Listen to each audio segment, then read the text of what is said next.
Good morning and welcome to the Bipolar Sunrise. I'm your host, Garrett Nichols. I'm Ryan Sullivan. Hey, dog. Nate Dog in the house. All right, we don't have John with us this morning. He's got some other stuff going on. So we'll just, we'll wing it. Sounds good.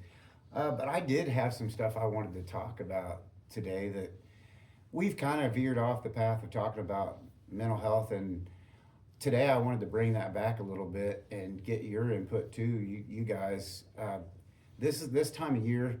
There's several things going on right now as a lot of us are waking up to this time change. It should be 8 o'clock, but it's 7 or that kills. It kills my sleep. I mean, I got up at 3:30. My wife's like, "What are you doing?" She said, "It's 3:30 in the morning." I'm like, "Well, I'm not tired. I didn't know it was that time. I'm gonna try to go back to sleep." And I was able to doze for, a little while, but I was thinking I ought to be getting up.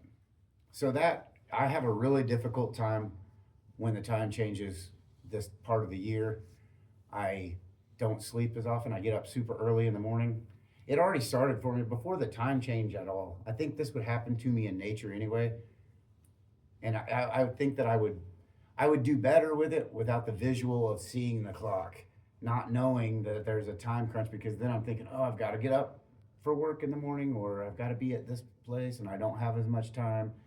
So there's some psychological aspects to this time change that really probably don't help. Right. How do you deal with time change? Do you notice any difference? I think we talked about it a few weeks ago, but I don't remember what you had said. Don't bother you at all, I think you said. Yeah, I was gonna say it doesn't really bother me. The spring forward, I kind of like, just because to me it seems like time goes by faster. When you're an hour ahead, it. But yeah, like this morning, I got up, took care of the dogs, and then was able to go back to bed and sleep. I've just never really noticed that it has that huge of an effect on me. What about you, Nate? Yeah, I don't think it has that huge of an effect on me either. Don't bother you? Yeah. Some people it doesn't at all. Some people die of a heart attack. That this time change, there's a correlation, and you'll have to look it up. I'm not going to give the stats because I don't know exactly what they are, and I don't want to mislead people. But there's a high rate for strokes, heart failure, cardiac arrest, and things like that during these time changes. It makes people's stress levels raise quite high.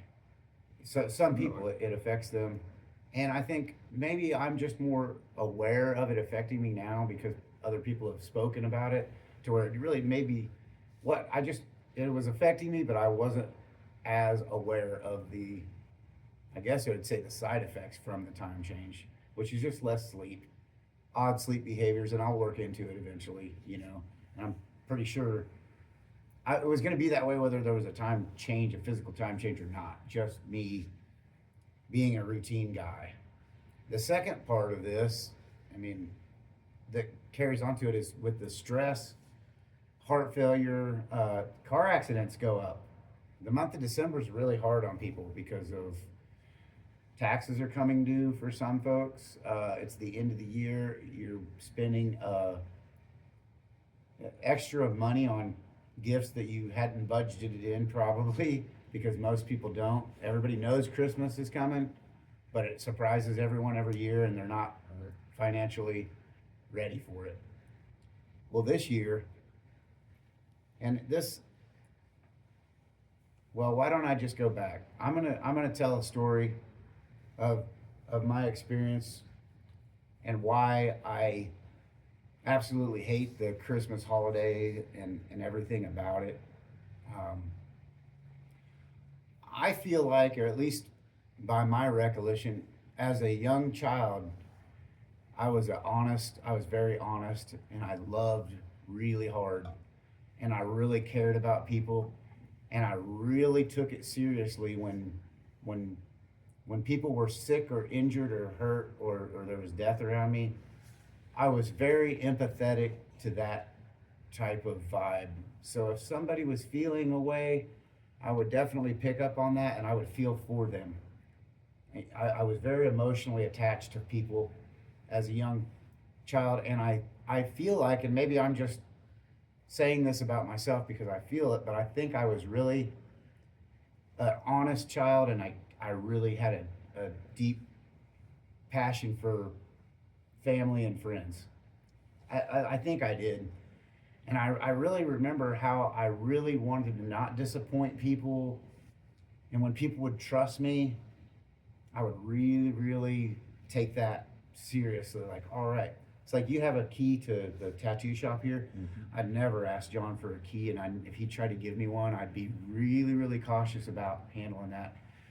But that's his key to his livelihood, to his whole existence. And me taking that, it would give me such a responsibility now that I'm partially responsible for this shop. If something happens and there's something comes up missing, well, I've got a key, and Right. so I would have to feel, I would never take the key because I would feel like I was now part of the shop and I had to keep an eye on it. And if something came up, I don't know why, it shouldn't be. It should be me feeling like, oh, John trusts me enough that he believes in me. Right. I feel like I'm going to let him down. Does that make sense so I feel like it's an overwhelming amount of pressure to have that responsibility of having a key to someone's house or their business or something. I don't want it. Cuz I feel like something's going to happen then and I'd have to explain why I wasn't involved. Right. Right. Even though I know I'm never going to be involved, but for some reason, I would feel like even though they trusted me enough to give me the key, that I would be the first person that they looked at if something went down wrong. That's weird, I know, but that's how I feel about it, okay? And the reason I'm explaining this, I thought that there was a Santa Claus, just like everybody else does, because your parents tell you that there are, your teachers tell you that there are. And it was great at first, Santa Claus, this guy comes down the chimney, and I was like, wait a second, how does he get down the chimney without catching on fire? Right. He's magic. And I was like, oh, well, okay, I'm a kid. He's magic, so he's just using magic. And I was like, oh, like God. And my mom was like, no, God doesn't use magic. He's real. And I was like, really? I was like, if he went down the chimney, would he catch fire? I was like, no, he's God. I was like, so he's magic. I'm like, no, there's a difference. And supernatural powers are real. Magic powers are just something that we make up to make people comfortable. Like, that sounds exactly the same to me. They sound identical.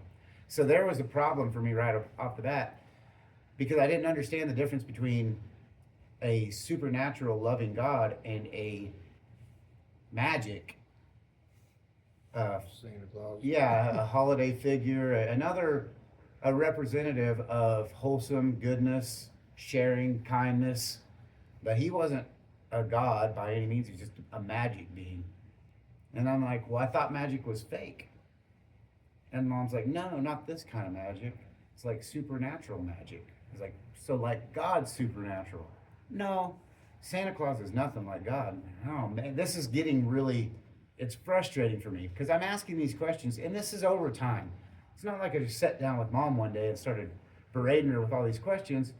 As evidence would come up that there might not be a Santa Claus, I would present it to her and she would lie in return with some explanation that was fake because the whole thing was a made up story and I wasn't privy to that information.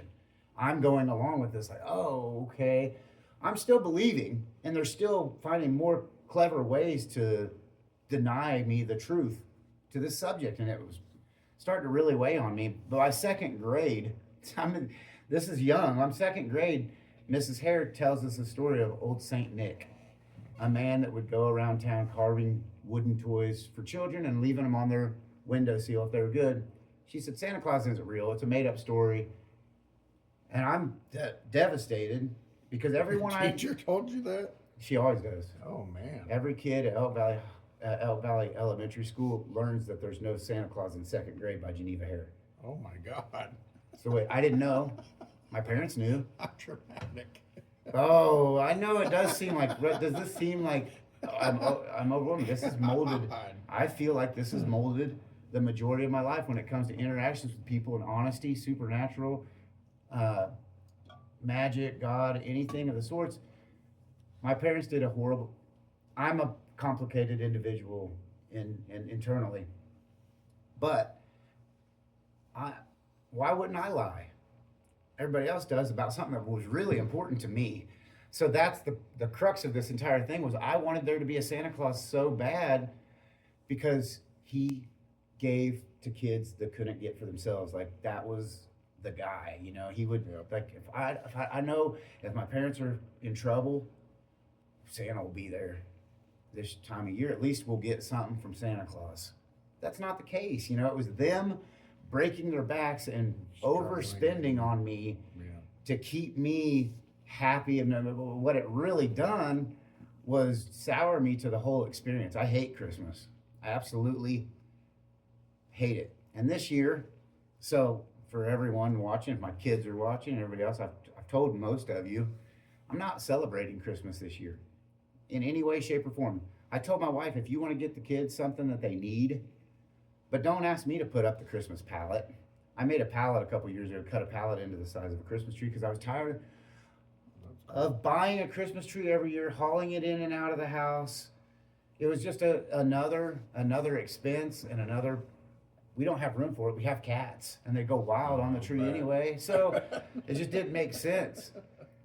And so this year, I finally decided I'm not only not celebrating, but I'm not going to give holiday spirit to people. I'm not telling kids Merry Christmas. I'm not going to talk about Santa Claus, and I'm not decorating my house. I'm not putting up the Christmas tree. My wife knows where the pallet is. If she wants to go get it out of the garage and plug it in, go ahead. I'm not buying presents for any of my kids, not my parents, not my cousins, nobody. It's a consumer holiday. If you guys don't understand this, and if you want to celebrate, I'm not trying to tell anybody not to spend their money on what they want. Christmas is a complete consumer holiday that's been completely manipulated from its original intention, and it turned into a complete monetized. It's corporations get rich during this time of year while people struggle to get by, are struggling even harder to get by after this. People go into debt yearly to get their kids some kind of gift, or friends and family that let's just tell our kids that we love them. And if it's winter coat would be cool instead of a Tonka truck or whatever, you know, some clothes and some socks. I know that's not fun, but why are we going into debt year after year to line the pockets of CEOs and corporations? Because that's what it does. Christmas drains folks. It doesn't stimulate the economy at all. Because for that 1 month that everybody's spending money, the next 3 months, 4 months, 5 months, all the way into the next year, people are struggling to get by, to pay their bills. Maybe they didn't pay their electric bill so that they could get their kids a few presents. Right. Well, what the kids really needed was that electricity, not those few presents that were probably Dollar General stocking stuffer junk anyway. So let's prioritize our necessities and our. It's okay if you got extra, do extra, but if you don't feel like you need to go into debt to impress your kids. I don't think you do. But if that's what you want to do, I'm not your boss. Everybody has the right to do anything that they want. It really affected me. That lie this is the worst part about it, folks. I found out that there wasn't a Santa Claus, and I had 2 younger sisters. And my mom and dad told me, okay, if you want presents, you'll lie to your sisters too. We're not doing you're not spoiling it for them. I've got to perpetuate this lie that has damaged me so much in order to get presents. And what's worse is I feel guilty that I did it because I wanted them presents still. So the whole thing of the holiday that's supposed to be joyful and wholesome turned me against my moral beliefs, which was being honest and making people happy.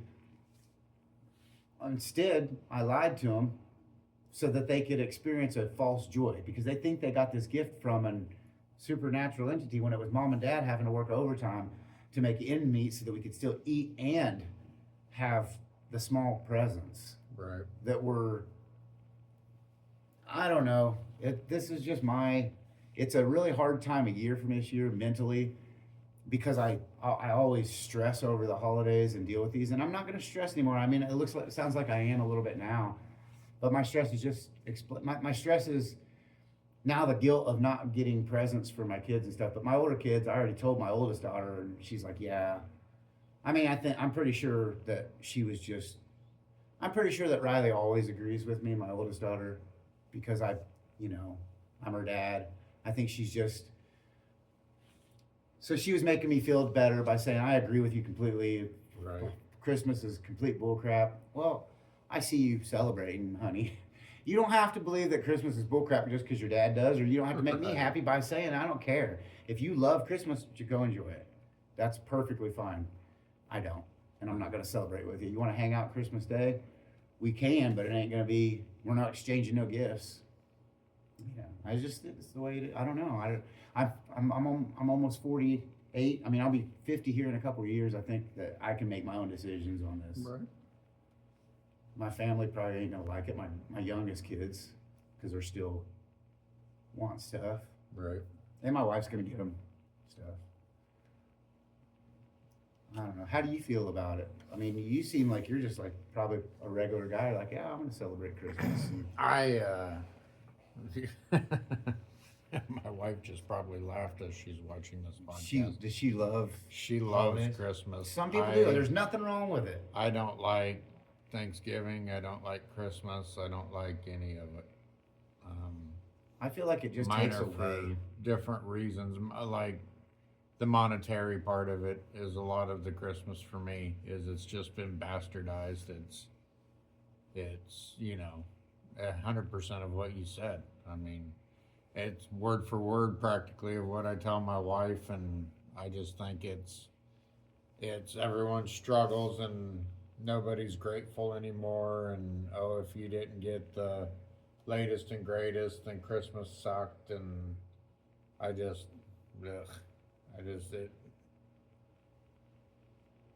I don't like Christmas. This time of year is when my dad passed away, and so I That think makes I it have, double. I think get I have that. a hard time with that anyway, and then you add people are so hateful to each other, and Like the holiday, the what do you call it? Black Friday. People Black have Friday. died Yeah, I trying mean, to get deals on TVs. It's That's crazy. I've never been to a Black Friday in my life.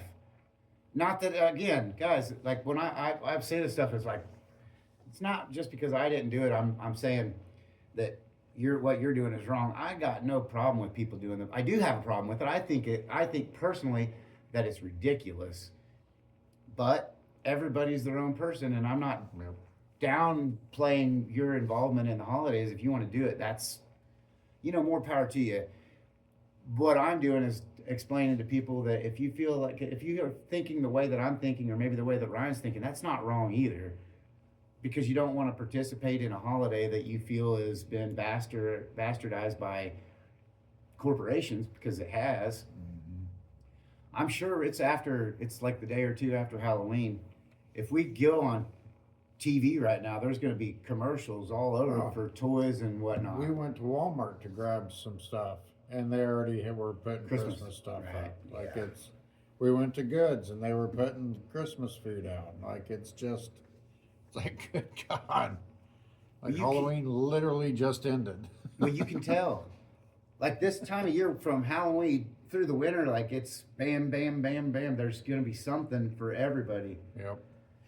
That's going to be well, if you go to Country Mart or any of these places, like it was all pumpkin cupcakes. Now it's turkey cupcakes, and then Christmas cupcakes. And this is just going to go on and on. It's because why the fuck, for one, are we making so many cupcakes? Because they're everywhere, and cookies. It doesn't that seem like crazy? It's like along with the holidays, the food that goes along with the holidays Sugar is intake is- really bad food, and we consume monstrous amounts. I mean, I do. I don't know about you, but I say I don't celebrate the holidays, but I don't. That doesn't stop me from eating all the holiday food. Right. For sure, I guess I do celebrate. Right.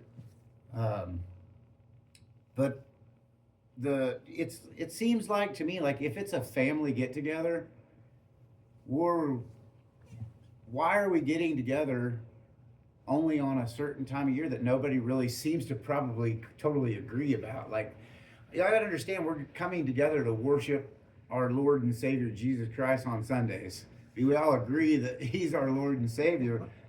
But we're meeting on Christmas, and this guy, I don't believe in it. I think it's all fake. This person has attached Christianity to their holiday somehow. Right. This person is either here nor there, but we've all come together for this sacrilegious bullshit holiday. And some of us believe in it, and some of us don't. It's wild. But we all kind of put it up with it. Yeah. Even me, I'm still going to put up with it to a degree. I said I'm not celebrating, but my wife and kids are. Right. They're doing Spirit Week at school. They're going to have candy cane stockings on. I know it. And that's okay. I'm not going to go. That's what I say. I'm not going into debt this year. Right. If I have Not going 5 out of kids, your if way. I only spent $100 on each one of them kids, that's $500. And typically, like last year, I gave them, I think most of them got little things, but they got like $100 gift certificate. Mm-hmm. Still spent like $1,000 on Christmas. Why? I didn't Right. have that money. I still don't. I didn't make it back either. You know, it's like, hey, I needed that money for something besides to see my kid go, oh my God, that's cool, and set it down Right. and start making a paper airplane out of the paper. Right. Oh, you know. Right. And that's what me and Tabby agreed on this year is all the kids are old enough that like they should be over the whole, ooh, what am I getting for Christmas? Can't go to No. sleep because you're waiting for what's Right. under the tree. Now, That's Piper's still, she's 14, so right. There's you gonna know, be a young little enough of that. there'll be a little few presents here or there, but you know, our oldest is 30. What do you? You know, it's what at this point, what do you need that you're not just gonna buy yourself anyway? Well, my mom told me this year. She called and she was about upset on the phone. Alan and I have decided, and we told your dad too. We're not doing birthday and Christmas for the adults this year. I'm like, yeah, because that's like, she gives my wife and I, my dad, my dad and my mom, they're divorced. They both give us $50 to $100 a piece, me and my wife. And I mean, there's between my stepbrothers and stepsisters and everything that they're giving $50 to $100 a piece. There's like 12 of us Oh shit. for all the kids, you know. Yeah. 3 of the original, but then my stepmom had 3 kids, my stepdad had 3 kids, and then we got the 3 of us, so it's 9 plus grandkids. Yep. It starts to get really, really expensive. Yep. Then. Grandkids is all we're That's what my buying parents for are too. this year. They said, we're just doing grandkids. 'Cause I we said, got don't even do 6 grandkids. kids. We got 6 kids between the 2 of us. And it's like you said, even if you start thinking, well, we'll just do $100, well, there's 600, then 2 grandkids, then, you know, and it's like, I'm like you know, I'm not gonna go into debt or struggle so that they can be like, oh, cool, or do the obligatory, wow, that's awesome, and then they're like, Hand it to their spouse. right? Here, take Yeah, it. you know. And we've tried telling mom the same thing, you know, hey, worry about the grandkids. Don't worry about us. We're grown people. You know, if I don't get a gift for Christmas, that's my Christmas gift. Right. You know what Exactly. I mean? Like every year, my kids are like, "What do you want?" I'm like, "Nothing." Go to the blue stem bin and get me a tool out of it for $2. There you go. Because you know, you're not gonna get me what I really need. You Right. can't afford that, and what I want is just stupid. So just be happy. I'm glad to see you. Yep. I'm happy that there's a day that I have to worry about nothing except for asking you, how are you doing? Yep. Talk to me a little bit. You know, my son, I talked to him last week. I sent him a text message like I often do and said, I love you and I miss you. I want you to know I'm thinking about you. And he's like, all right, Dad, well, I'm working all weekend. He said, but I think maybe I could possibly come down on a Monday or something. I said, no, bud, that's not what it's not that. I can come Right. to you too. I'm just letting you know I'm thinking about you. Thinking of you. And I'd like to get together with you sometime. I just want you to know that I'm here and that you're not alone in it, you know? Yep. And then it's almost like I text him and then he's like, now he's thinking, shoot, I need to go see dad. And then I wonder if he's feeling guilty. And I'm like, dude, that's my responsibility. Don't do that. You know, Right. it's hard being a parent. Yeah. It's hard being a parent to a long distance child as well, which my son, he moved up to Gardner when he's 5. That's only a little over an hour away. But out of still. sight, out of mind a lot of times. And I feel like I've missed so much of that kid's life. I definitely don't want him to feel like, well, I better go. I've got to go see my dad. No, that's my responsibility. I'm just letting you know I'm here. He's turning into a pretty good boy, working a lot. And he's definitely got a better head on his shoulders than I did. Didn't you get him a motorcycle or something like that? Or he got himself a motorcycle or something? He bought it himself. I took him to get it. Nice. We went to, Jesus Christ, 2 hours into Missouri, someplace. I can't remember. Was it Platte City or somewhere around Platte City? Yeah, he saved up his money from working and probably conned his mom out of it a little bit. And, was able to go up there and he's my son too, I know, because he had no motorcycle license, no insurance, no nothing, had a helmet and some gloves. And he gets in the car with the helmet and gloves, and I said, Bud, you don't have a motorcycle license or anything. He's like, he said, I'm sure my first offense. Oh, shit. Yeah, that's what he said. He Sure, is my your first- kid. Yeah. He's like, my first offense, they probably a slap on the wrist. Oh my God. I said, I have a motorcycle license. He's like, you're not riding my motorcycle. I was like, we haven't even got there yet. We're leaving the drive, bud. So you're buying this thing. He decided already, but he brought me to look it over to make sure.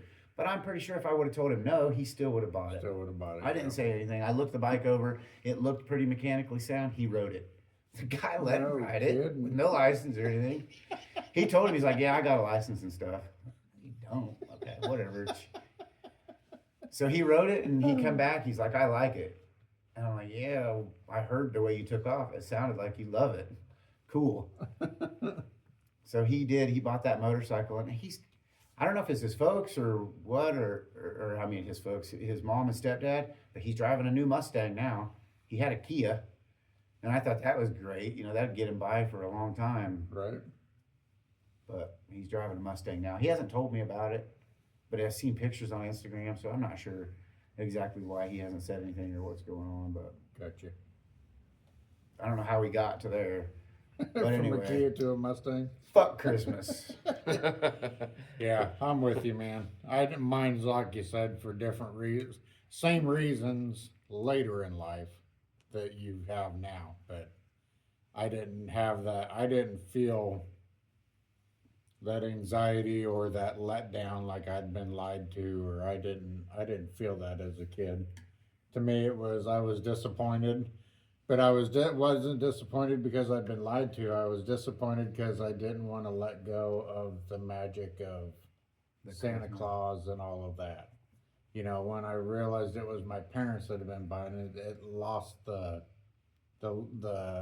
luster of it. Was just gone. It Well, faded especially it. when you get older, you realize your parents are spending some pretty good scratch on those gifts. Right. And they had been, and you're like, damn. And I think that's why the older you get, you start telling your parents, quit doing this. Right. Stop. And then it did get, which my parents were always honest with us. There was some Christmas where we got a gift, and me and my brother were tickled shitless. My parents didn't go into debt and do all that dumb shit. They would sit us down. This year's been rough. We wish we could do more, but we couldn't. We got each of you a gift, and me and my brother were like, awesome. Hell, we didn't think we were going to get anything, so a gift, cool. I respect your parents for sitting down and explaining that to you because they didn't have to do They that. didn't have to, but There's they no always need. did. They were very upfront and honest with how things were doing, and to me, I think it made us appreciate when we did get stuff. It made us appreciate it more because, you realized, damn, mom and dad are having a hard time. I didn't know we were poor growing up. That's Right. how good they were at hiding it. It wasn't, mom was like, you didn't wonder why we ate macaroni and cheese and hot dogs 7 days a week? And I was like, I thought I was just the luckiest kid on earth. Yeah, That's why. I thought you guys just like good food. Yeah, I thought that's why we did that. It knows because we were poor. Yeah. I thought you just had good taste. And you know, I feel I try to be really, really careful about how I word things around my kids. Even though we don't have the money for things sometimes, I don't want my kids because I did never get a class ring. Hmm. I never got a letter jacket or anything because my mom and dad were always talking about money. Yep. That I didn't understand because my dad was always looking to build the future. He was buying rental houses. He owned a gas station and storage units, and the guy was constantly building. You know, growing and move. He was working on he bought land and was working on a house and stuff where we still had our old house. I didn't know what he was doing. I didn't get, you know, I was just kind of doing my own thing. My dad was busting ass, you know, and out there working hard. And once I realized how hard of a worker he was, and he was always complaining about money, when like the class ring thing came around, I didn't tell him. We got the brochures and stuff, Oh. and it was gonna be like $100 and some bucks. And back then I was like, dang. And then my mom worked at the school by then, and she knew it was class ring time. She's like, hey, where's your brochure for the class rings? I saw the other kids looking at them, and I was like, I'm not gay. Yeah. I don't want fucking some ring. I wanted a ring so bad. The letter jacket too, you know, because I had a couple of track pins. I didn't get any football letters, but I got lettered in track, so it wasn't that much. But they had the shoes with the wings, and I wanted it. But I also wanted my parents to not think that because of me they didn't have something, so I didn't ask. And other kids had the other rings, and I was like, even jealous and making fun. Oh, that's fucking stupid. Go to football on there You wanted one. because I wanted it so bad. Yeah. And I wasn't even good at football, but I would have happy to have the football ring. And my parents could have afforded it was the thing. It wasn't crazy. $100 to my dad wasn't like some kind of crazy thing, but to me, I thought that was just in my head. Tremendous amount of money. It's a lot of money, and he's already complaining about he's trying to get this business off the ground. And I thought, damn, am I going to be the fucking one that fucks this up because I'm selfish? And I wasn't, and dude, it was like a pity party for myself too. You know what I mean? Like, even though I was doing that for them, I held it was like I don't know how to explain this. I was getting some kind of a joy from the fact that I didn't cost them money, but also that I was wallowing in my suffering for not getting the ring but wanting it, and my Right. jealous and my envy. And I was internalizing that, and I think I was trying to make myself a harder person, or it did make me a harder person, but it also made me a little resentful toward things like Right. that, Right. but didn't necessarily push me in the right direction to be more responsible with money. You know what I mean? Like, I think there's a lot of the way I perceive things, and then the way I act because of that perception is a little bit skewed. So I handle it a little bit different than a more rationally thinking person would handle that type of situation. And then when I realize I did it wrong, I wallow instead of trying to go fix it almost. And then I Right. take some kind of a joy in that. Does that sound? Yeah. I think you that's can it. relate Yeah. to some of that feelings. It's like when you know you're in a state, you say, all right, I'm going to stick it out. Make Yeah. it worse even. Yeah. I feel like that. Sometimes you get addicted to that Yeah, that feeling. right. And I don't think I was. I mean, I don't think the word addicted was too strong, but I was definitely in it, and I was thriving from the feeling because it was almost like I did good, and my suffering caused other people, but they had no fucking clue that I was doing it. It was an internal battle I was fighting, and nobody knew. And somehow there must have been some growth for me in that. I think now maybe. But how I got you know what I mean? That's a really long way around the point that I was getting to. But my stupid brain, that's how I deal with things, oddly. Was there some of that for you guys? Like, did you ever feel like your parents trying to take care of your parents? Like, I didn't want to ask for clothes and stuff. Well, I didn't care as much either because I already knew, like, I'd be going to work with my dad across the hill cutting wood, and my sisters would be going to the mall that day. I think once I was able to get a job, it was like a pride thing. It was like, I can now buy my stuff. You know, it was, I'm making my own money. I don't need mom and dad's money, kind of a thing. I didn't get a job. My dad made me work for him, Oh, and he okay. paid me, and so it was like I thought at the time it was a control deal. For him, it was a lesson. So he bought a bait shop, and I ran it over the summer, and I got $1 an hour, Holy cow. 12 hours a day, 7 in the morning till Shit. 7 at night. I ran that bait shop $1 an hour. 5 days a week, Damn.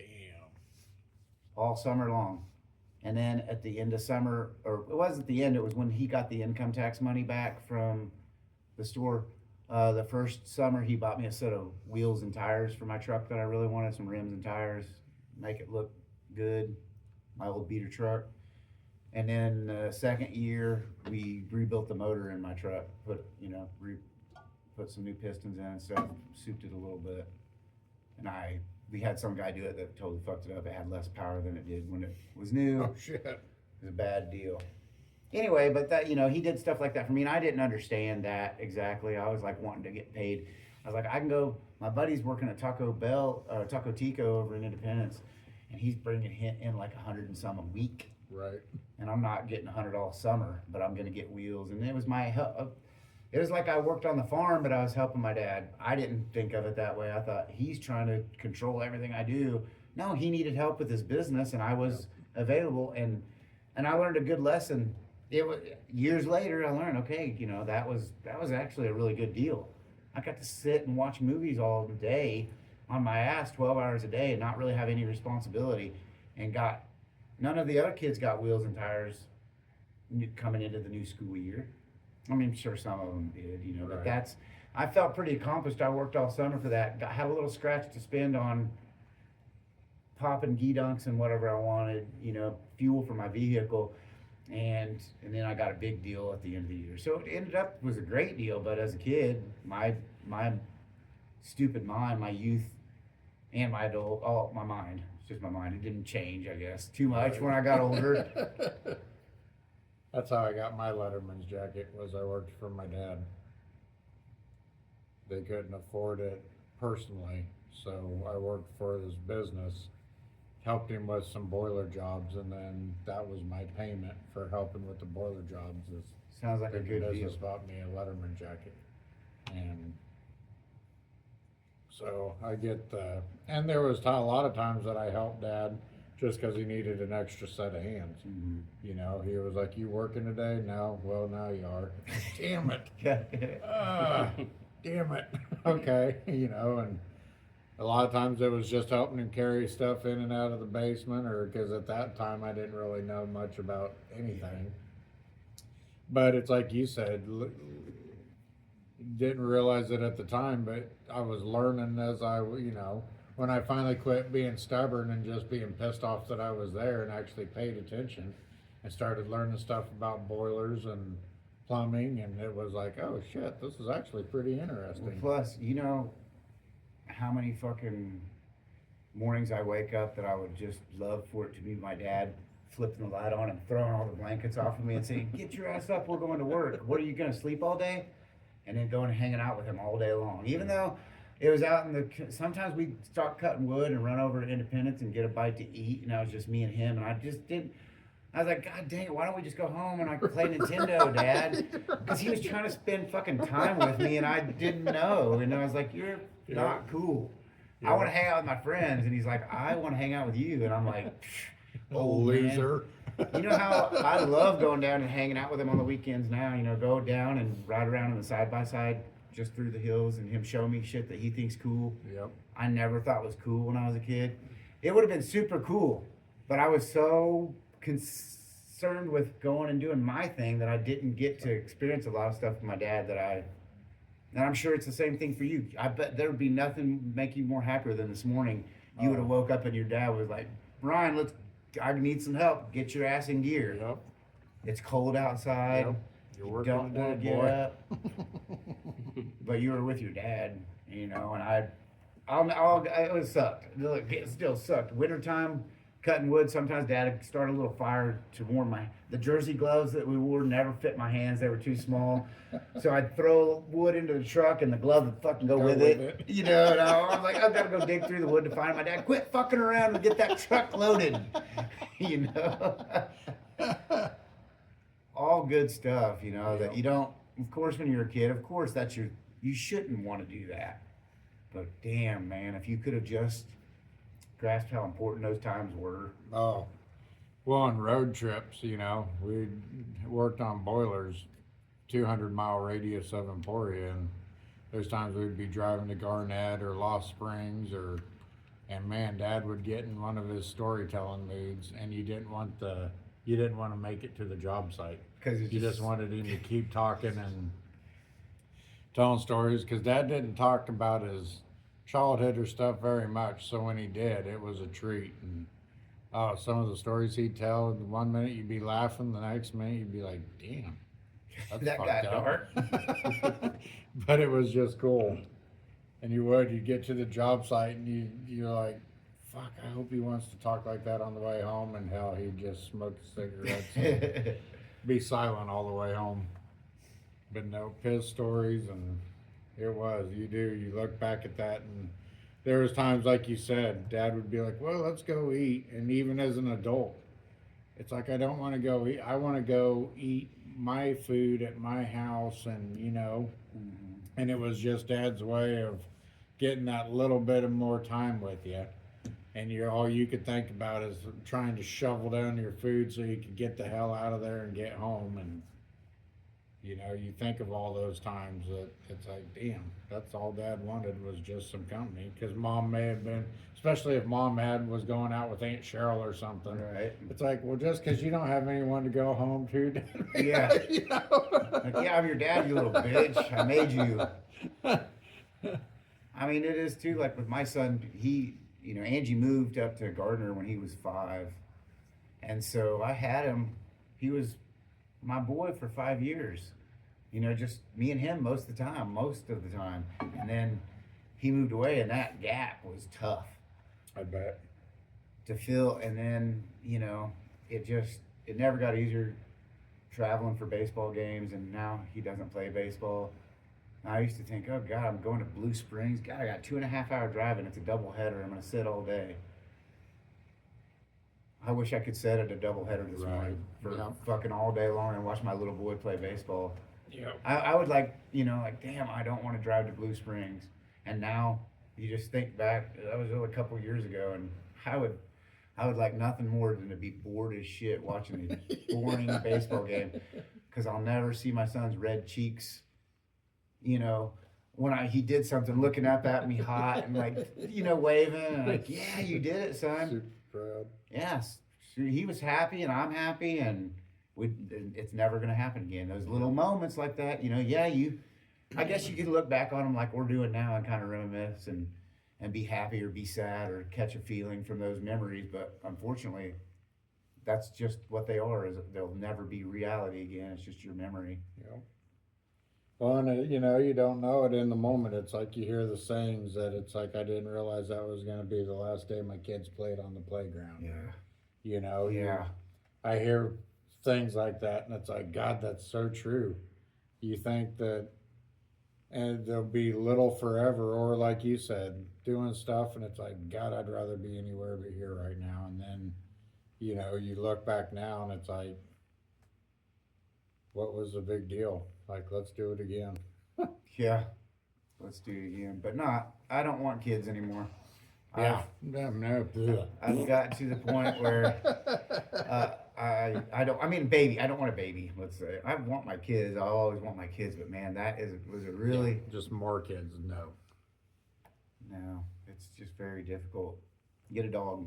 If you're thinking about getting another kid, just get a dog and a pit bull puppy. They're so annoying. You'll remember why you don't want a kid right away. Just once it chews one thing up. Like, oh, God. Tabby asked me before we got married if I wanted another one. I was like, oh my God, no. What? Hell no. And she's brought it up before, you know, that she's like, I think it'd have been cool if we had one together. And I told her, I said, maybe if we were younger, But Yeah, could she I'm an imagine old raising man. a kid by herself because you're fucking playing World of Warcraft in your room? She doesn't want that. You just bring it to reality. You don't I want to get raise a pissed kid. when I got to take care of the dogs in the morning. Right. What the hell am I going to do with a kid?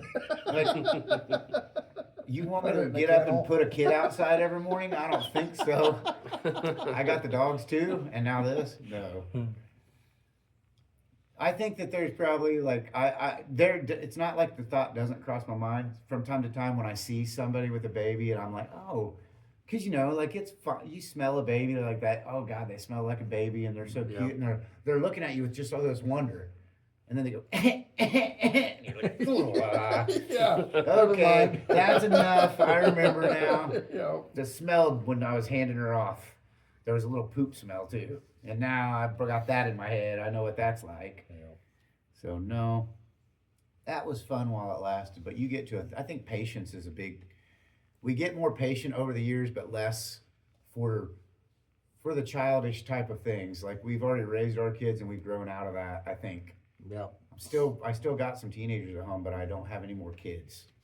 So, I mean, they're kids, but you know what I mean. Yeah. Like that, having to explain things to them is not the same explanations. Right. They want real explanations now, and not your dumb little anecdotes. They want serious shit. Man, times are interesting when you turn into an adult. So that transition from a child to a teenager to an adolescent to an adult to an actual man to a responsible man, maybe back to an irresponsible child there for a couple years in your 20s, then back to being a man. It's not easy, anybody. So this time of year is very difficult for a lot of people for a lot of reasons, and you're not alone. With these struggles, I'm struggling right now with not depression or anything, just understanding that there's a hard times in front of me. The taxes are going to be paid, which all my stuff's figured into my mortgage already. I don't have no concern with any taxes. I don't have an extra, so I'm not concerned about that. But what I am concerned about with is disappointing my children and disappointing myself by giving in and paying for something that I swore that I wouldn't pay for. So don't feel like that you're alone in this time of year. Not everybody, a lot of people are going through an extremely emotional time right now. Lots. Mm-hmm. I mean, they may not be saying it like we are. We're being kind of personal here, but this is a very, very struggling time. If you need to talk to somebody again, you can reach out to at the bipolar sunrise at gmail.com and talk or comment under our videos on YouTube or on Facebook. We'll talk to you, or I will. I'll do my best. If you feel like you can relate and maybe need to ask a question, go ahead. Maybe somebody in the comments too can see what you're saying and say, "Oh, I've experienced this exact same thing. Yep. Here's what I do to bring me out." Wintertime's hard too. You less daylight, cold. Vitamin D deficiency. We went over this last year. Yep. You started taking vitamin D and noticed within a few weeks a little bit of a difference in your mood and behavior. So it's not, wintertime's very difficult for people, I think. It is for me, I guess. I speak for myself, and if there's a ever seasonal depression, it happens to me during the winter. That's me. It never really misses me either. And I may make it through Christmas, but it might be right when it's about to start to get warm or something, but I usually get hit for a couple weeks to a month where I'm just like, oh, when is it going to be over? That seems to be when my bipolar really rears its ugly head, is during the winter. Look at all the things that we just talked about, that you have to think about. Your dad's passing, the holidays that remind you of that, then the death that we go into, the little surprise car breaking down deal in the winter, pipes freezing. It's just like it's a soup for catastrophe during the winter. I like that. It's a soup for I get maybe just to a couple of us. Everybody else is probably just fine, but for a few They're individuals. watching this video going, God, what's wrong with these guys? Yeah, like They're such downers. Right. Well, that's kind of what happens to us, And I'm the opposite though, because I love summertime. People complain about the heat, and I'm like, well, I say it, I don't know. I'd rather be hot than cold. I just don't like being cold. I think I have Raynaud's, my feet and my hands. I got terrible circulation. My feet and hands get super cold. I can't stay warm. Things freeze. Oh, God. Yeah. Well, how could I look at it? Well, if you guys, say in the comments, like, well, how do you look at winter? How do you approach winter? How do you approach it, Nate? Because do you have these same kind of seasonal depression, or are you pretty cool? It don't bother you. I don't know. I love the winter. I love the snow. I love the cold. I love the darkness. I love the darkness. Yeah. So some people may, for some He people, this may thrives. just be a. Thrives in shitty conditions. Yes. When I it's just raining or never snowing. thought it's about it. great. You're like a mushroom. Yeah.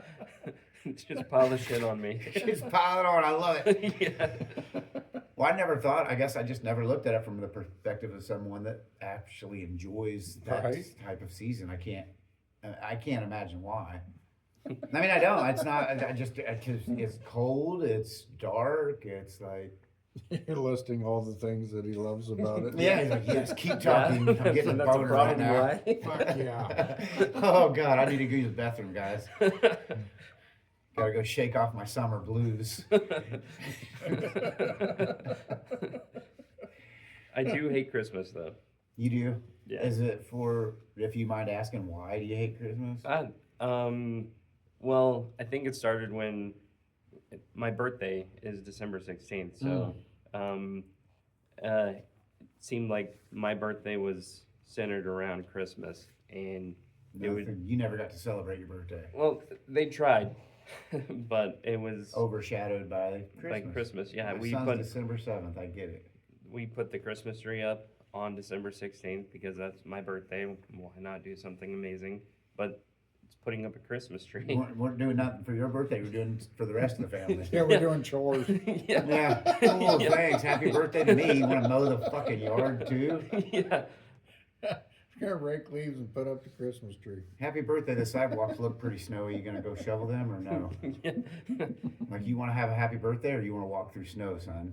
Go shovel. Yeah. Well, and everything that you've mentioned about Christmas, it's commercialized. My family never let us believe in Santa, so because of the exact same reason why Religion. It's religion. it's religion. Yeah, they didn't want us to equate Santa with Jesus, and then when they tell us that Santa's a lie, then we would equate that to Jesus, and then Jesus being a lie. Right. And which I did. And so I understand they're coming from. The only problem I have with that is they don't know that what they were telling you wasn't a lie either. They don't know if Jesus is real or not either. It's the same proof that Santa Claus is real as Jesus is real. Sorry. You know what I mean? So they're Yeah. perpetuating something that they don't know that's true in the same way. And then you're like, well, but Santa Claus isn't real. Like, well, like, trust us, Jesus is. That was my problem. Like, my mom was like, I was like, but remember Santa Claus? She's like, this is totally different. Like, sounds exactly the same. He can come up with gifts out of thin air, go down chimneys. God can do all that. He turns water into wine. Same thing. And you're saying, but no, trust me on this one. He is real. How do you know? Because I have faith. Well, I had faith in Santa Claus for many, many years, and it turned out that was a scam. So, but yeah, so that's similar, very similar. Yeah. I think probably a lot of people do feel those type of things. I'm telling you that it molded, at least probably in a bad way, and I didn't understand how to deal with it. So it was a joke. So when I was explaining to people how I felt about Christmas and stuff, I was explaining it like it was satire, because I didn't want them to think I was Scrooge. But I'm a Scrooge the whole time, and I was trying to make light of even my jokes. You know, like, I hate Christmas. It made me a different person. It made me be a person that I wasn't. It literally, like, and I had to lie to people about it. But I told my kids super young. My wife hated it. I told my kids. I started telling my kids from as soon as they could understand.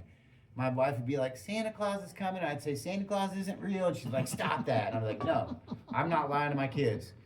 And the funny thing is, they thought I was joking the whole time. And I would be like, no, I am serious. There's no Santa Claus. Your mom is lying to you.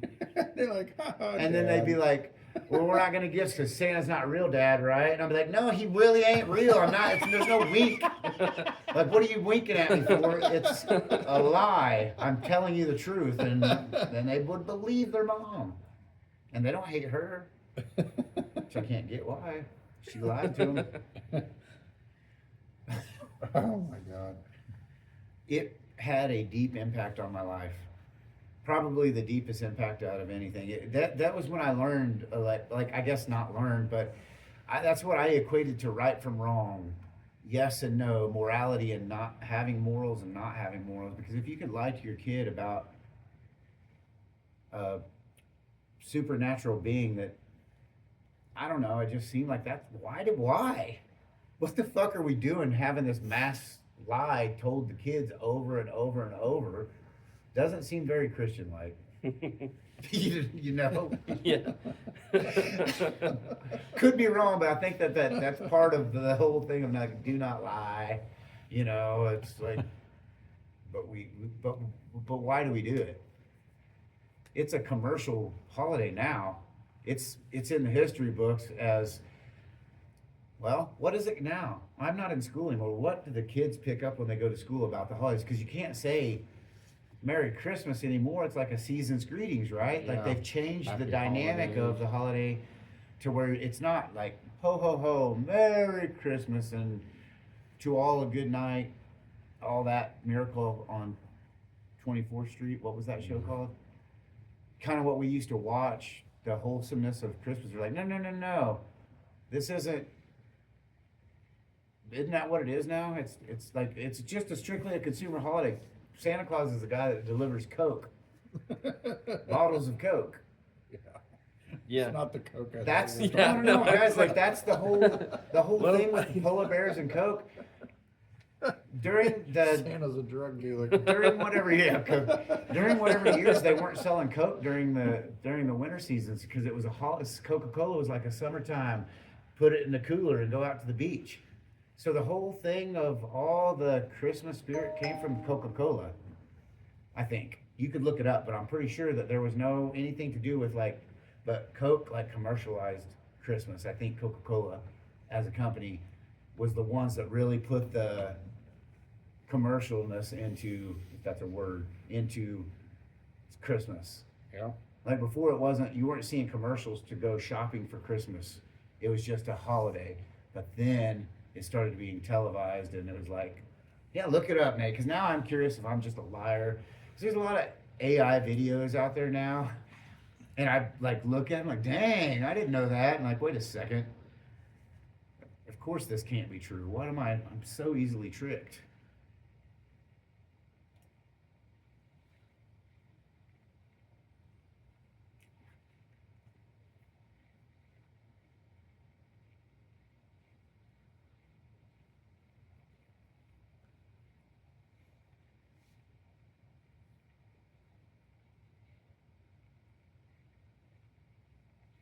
While we're waiting on this, I was talking to you yesterday when I saw you guys at the grocery store about cutting back on the nicotine yeah. pouches. So the way things are going, if there's these pouches are everywhere, nicotine pouches, and it would seem as if they've taken away the tobacco part of it, so that's good, and it's just kind of nicotine, which the marketing for nicotine is it's a nootropic, enhances brain function. Blah, blah, blah. Nicotine during COVID, some cases, but like a lot of smokers weren't getting COVID, then they're attributing to that to the nicotine. So it's almost as there's a drive to make nicotine seem as if it's something that could potentially be healthy for the human race, and could at small dosages maybe that's true. But I was chewing so many of those Zen pouches during the day, like a can. I'd be going through a can a day. There's 15 pouches in a can. I'd be up to 13. I'd have like 2 pouches left the next day. That's 6 milligrams of nicotine per pouch.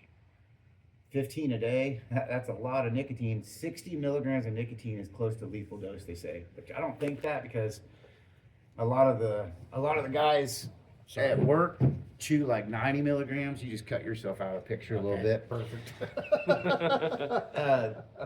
Take up to 90 milligrams. But I was getting, toward the end of the day, I'd be tired and exhausted. And I could not figure out, this has been going on for months. I've been trying to change supplements, just different diets. I'm like, I am exhausted. By the time I get to jujitsu practice, I don't even want to go. I'm so tired. It was the nicotine. Really? I cut back last week. I'd try to take one in the morning and then not take one until noon. I usually give in around 10 o'clock. But I was being cautious. I wasn't going to take over 5 a day. Sometimes I'd get up to 7 or 8, but I'd get to jujitsu practice and I wasn't tired. I'm like, man, surely that's not what it is. I switched to the 3 milligram. So those were 6, and I was still taking 7, maybe 8 a day. Switched to the 3 milligram, and this is the 3rd day, where yesterday I only took 5, and that's the lowest I've managed to get to, is 5 nicotine pouches a day. And I feel good in the afternoons. I get off of work and I actually am not tired. I was overdoing it with nicotine.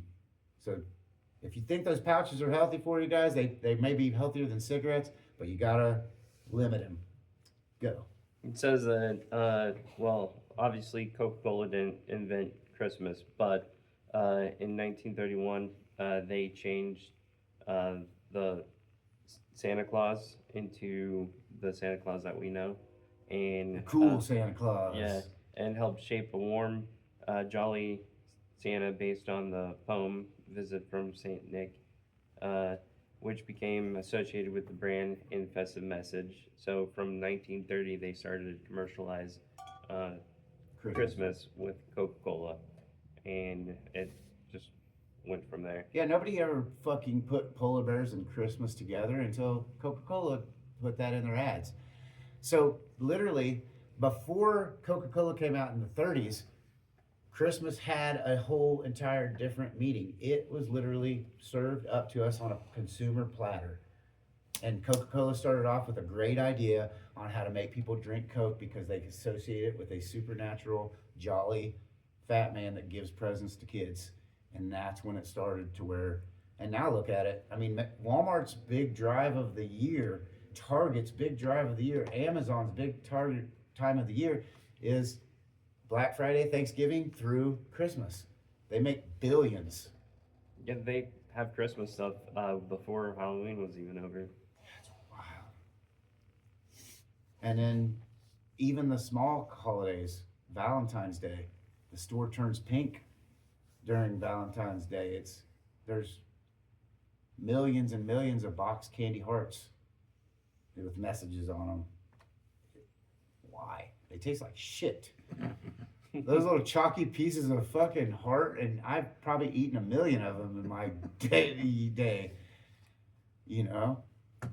So I'm just telling you folks, like, we've proved it to you, that Christmas is literally designed to cost the American consumer money and to make them go into a financial burden, and straps them. There's Nate, you can look at this, but the highest rate for suicide in America is in December. Why? Because people are stressed about that stupid holiday. And then after you look up that statistic, find out how much heart attack and strokes go up after the time change every year. Because this is like facts I think people should know. I think people, a lot of times, this is glossed over. And I don't think that people realize that what we do every day, and we think that this is socially norm, the social norm has been designed to make us spend money. Marketing is really, really good at what they do. And with now artificial intelligence, algorithms finding out what we like and then catering to that, It actually says the opposite. Well, Contrary to popular belief, the highest rate of suicides in the United States typically occur during late spring and summer months, Okay. particularly June, July, and August. June, July. Why is? Did they give a reason for it? Because it's getting ready to become winter and everybody's depressed as fuck. Yeah. Really? Well,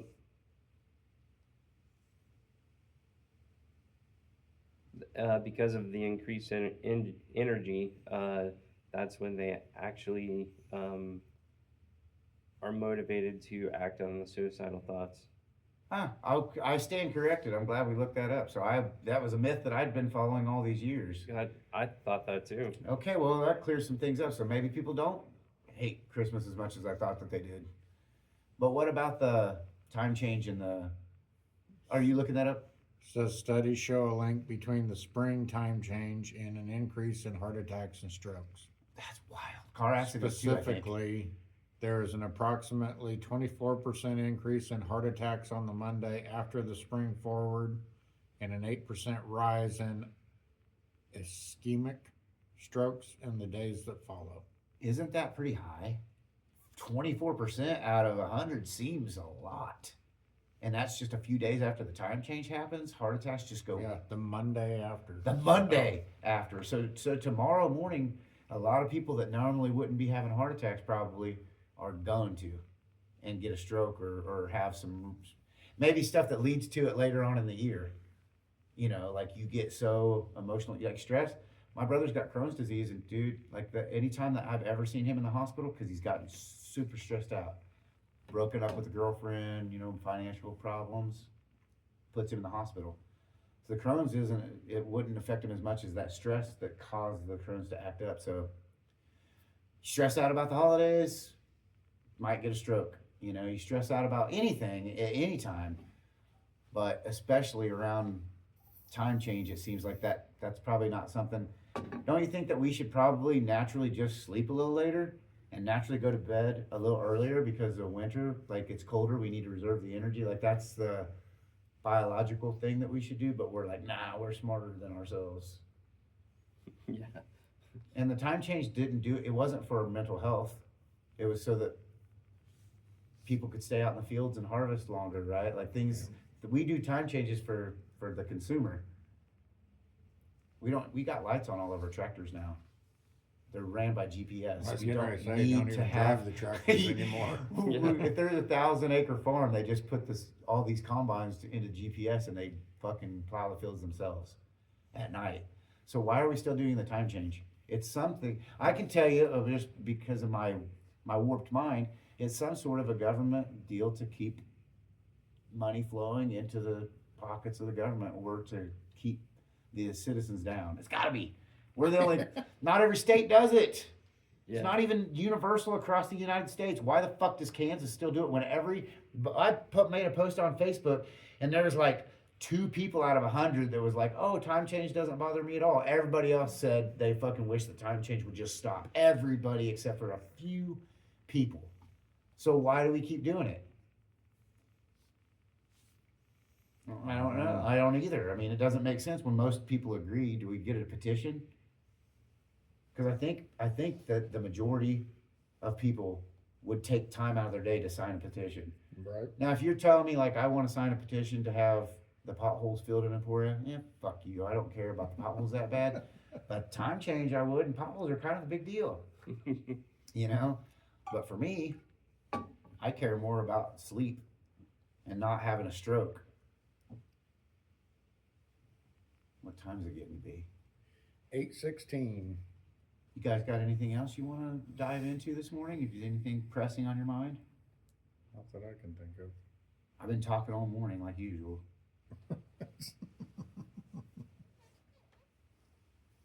Well, I really did. I guess I just wanted to talk about that and, you know, maybe let everyone know that you're not alone. You know, this time change thing, the seasonal depression, it's a real deal for a lot of people. And you may be surprised at how many people actually hate the holidays but just go along with them for the status quo and I do it to make my kids and my wife happy.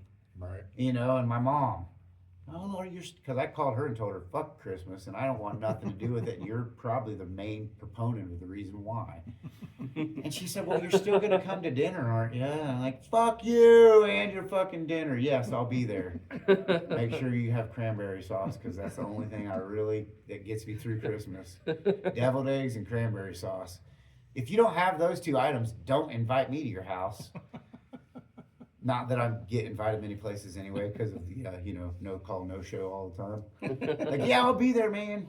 Not. But yeah, if you do want me there, deviled eggs, and you got to put the red stuff on top of them. Is that paprika? Oh, yeah. If there's no red stuff on there, it's not a deviled egg. That's how Grandma used to do it. She died of lung cancer at 52. That's how I'm going to do it. Just kidding. She was like 54. All right, guys. Well, I don't think that we need to force anything. I don't have a lot else to say. I think we'll call it a day. Sounds good. You guys, happy holidays. Happy holidays.